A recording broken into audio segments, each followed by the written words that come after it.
No, io non sono perso in mare.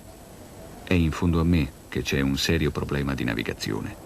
Questa è forse la più profonda e inequivocabile riflessione di Bernard Moitessier. Nato nel nord del Vietnam, è cresciuto navigando, in solitaria o in compagnia di al massimo una sola persona. Durante le sue prime tratte in solitaria si appassionò alla letteratura di Baudelaire e Moravia e i suoi primi giornali di bordo si trasformarono nel suo primo libro, Un vagabondo dei mari del sud. E vagabondare diventò il suo stile di vita, ma nel senso puro del termine, facendo i più disparati lavori per sopravvivere, ma soprattutto per poter continuare a navigare. Quando arrivò nella patria dei genitori, in Francia, progettò e fece costruire una barca d'acciaio, Joshua, che prendeva il nome da Joshua Slocum, il primo uomo ad aver circumnavigato il globo a fine 1800 e con la quale aveva intenzione di fare lo stesso, ma senza scalo.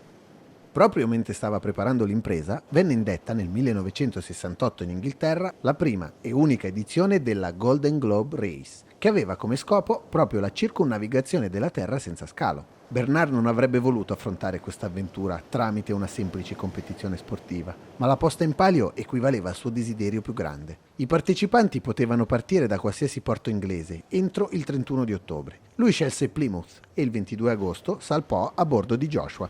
La rotta da percorrere passava da Capo di Buona Speranza verso l'Oceano Indiano, proseguendo a sud dell'Australia fino a Capo Horn, per poi tornare al punto di partenza.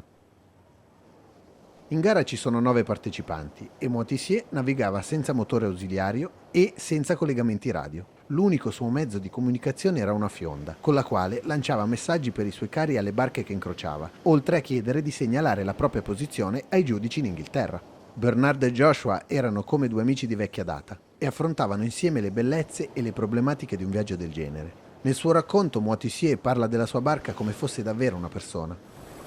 Chi non sa che una barca a vela è creatura viva non capisce niente di mare.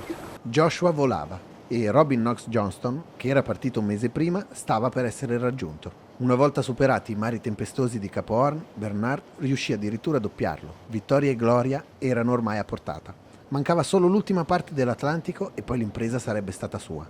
Ma più si avvicinava il traguardo, più aumentava quel senso di inadeguatezza verso il ritorno in Europa e sulla terraferma. All'altezza dell'isola di Tristan da Cunha, nel bel mezzo dell'Atlantico, Bernard virò di nuovo verso Capo di Buona Speranza, per proseguire il suo viaggio in solitaria, arrivando poi fino a Tahiti e compiendo la vera impresa.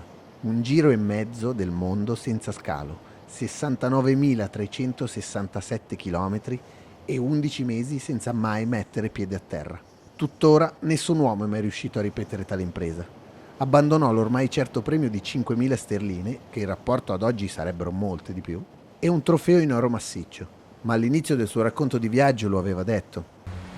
Intorno al mondo senza mai fermarsi, in solitario, è una sfida enorme, incredibilmente impegnativa. Nessuno l'ha mai fatto prima. Chiunque ci provi, solo per i soldi o per il prestigio, non avrà altro che dispiaceri. E questo varrà per la maggior parte dei marinai di quell'unica gara del 1968, dove al traguardo, su 9 partenti, ne arriverà soltanto uno.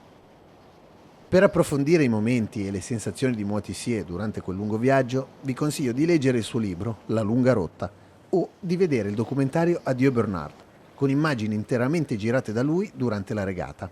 Metto il link in descrizione. Ma soprattutto consiglio la visione del documentario Deepwater, La folle regata, che mi ha fatto scoprire questo personaggio, ma che racconta di un altro dei partecipanti di quella regata e parla di una storia davvero unica nel suo genere.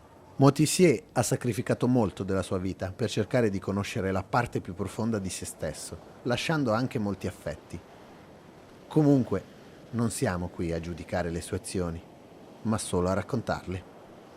Il destino mescola le carte, ma siamo noi a giocarle.